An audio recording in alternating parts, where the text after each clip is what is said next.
I remember. I'm wondering if I should tell you guys about it. Let's see. It's a very interesting experience. You know, the coldest winter we've had in Moscow since the Second World War was 78-79. I was here that time, and the temperature on the 31st of December 1978 was -40. In some places -42. Now, it was a very strange winter because it began in December quite warm. I still remember this happened on the 3rd of December 1978. In the morning it was +3 degrees, and everyone was saying, what happened to winter? Still plus, and it's December. And I used to play squash here those days in the lunch break. +3 when we came in and parked our cars. When I went out to play squash, it was -10. So it had fallen 13 degrees in about 4 or 5 hours. By the time we left for home in the evening, it was -18. And then we went out to a friend's house for dinner, and as I was coming out, it was -23. And suddenly a person wearing just a shirt jumped out in front of the car and stood there, Russian, and wouldn't let the car move. So I got out and I said, what do you want? He said, I have to get to evening someplace. I have to get there. I said, well, what can I do? He said, you take me in your car. I said, why not? So he sat on the bonnet of the car and said, then I shan't let you move. So we were not far from the premises at that time. So I said, I am going to drive. If you are sitting on the bonnet, it's your problem. And remember, he was wearing a shirt, only a shirt, and it's -23. So off we went, and sure enough, as we approached the Kremlin, there was a militiaman who stopped us. And they're all, tough, strong, fit young men. So he saw obviously something was wrong, so he immediately took in everything, the diplomatic plates and this man in a shirt on the bonnet. So he just picked him off and threw him. It had been snowing, so he threw him onto the snow. He didn't get hurt or anything. But I still remember. And then he looked at me and said, sorry about this, sir. Please carry on. So it's a memorable experience. This one I think we will always remember. So remarkable experience. Why do you think he was wearing shirt? Yeah. We've thought about this. Why? What was wrong with him? And why wasn't he freezing? It's -23. I suspect he was he was drunk or something like that. I suspect, but it didn't show. He wasn't slurring his words or anything. I thought he was doing something outside when it was sunny, and then it became cold. He wanted to go back home. Yeah. That's it. Yes, Piyush. Sir, I'm Piyush. Please sit down. Sir, do you like watching stars? Sorry? Sir, do you like watching stars? Oh yes, I do. Yes, I love Sir, watching I stars. think somebody says their favorite hobby. Astronomy, yes, that's right. It's one of my hobbies. I'm an amateur astronomer. Sir, why do you like watching stars so much? Very good question. When I was very young, we had a garden in which in our summer months we used to sleep outside. And in those days, Delhi was a pretty clean city, and we didn't have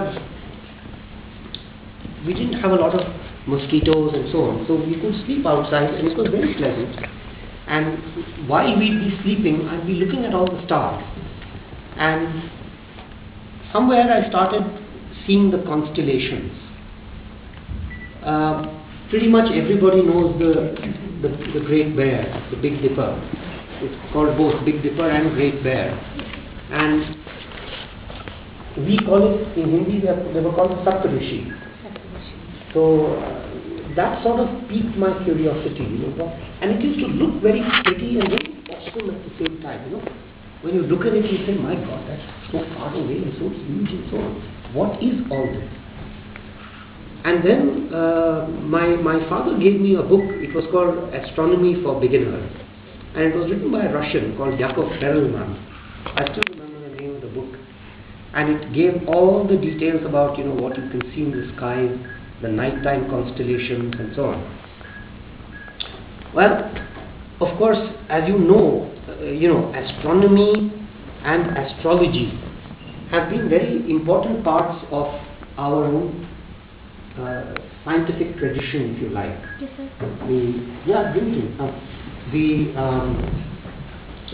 The first of the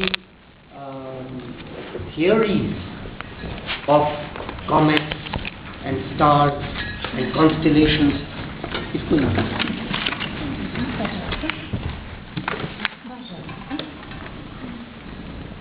Thank you. They go back something like 5,000 years ago. Our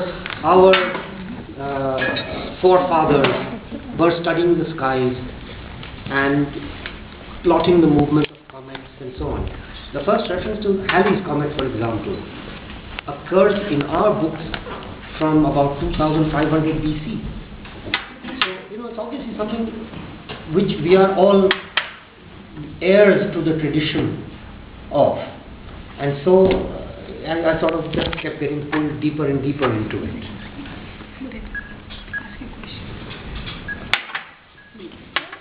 What is your favorite star constellation? Oh boy. I must say, I never thought about this question. What is my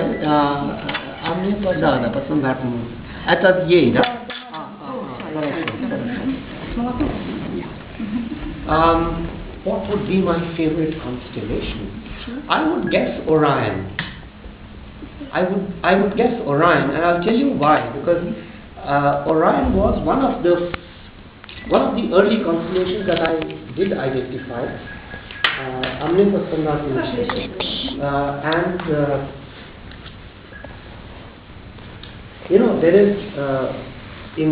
There are the 4 stars that form the outside of the constellation, Orion. And then there is the belt of Orion. And Orion, again, ties in with my early Greek reading. Orion is the hunter god. And then there is the belt of Orion, and then there is the dagger of Orion. It's a most magnificent sight. And the belt of Orion is actually the place where new stars are being born even now.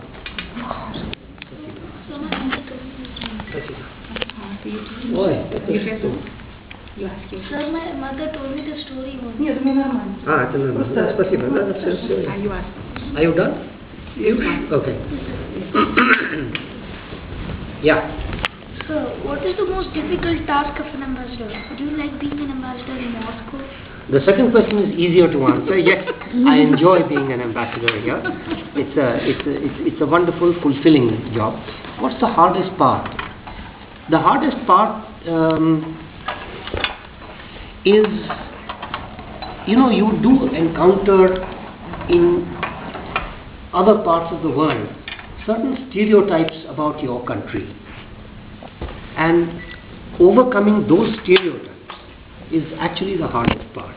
For a long time, people always, you said India, people thought elephants, snake charmers, Maharajas, Luckily, that is over now. Now you say India, people think Taj Mahal, which is a good thing. They think Taj Mahal, they think IT, they think various other things. So things are beginning to change. But there is still a lot of ignorance and a lot of stereotyping. I would say that, fighting that is the hardest part. Not only here in Russia, but everywhere around the world.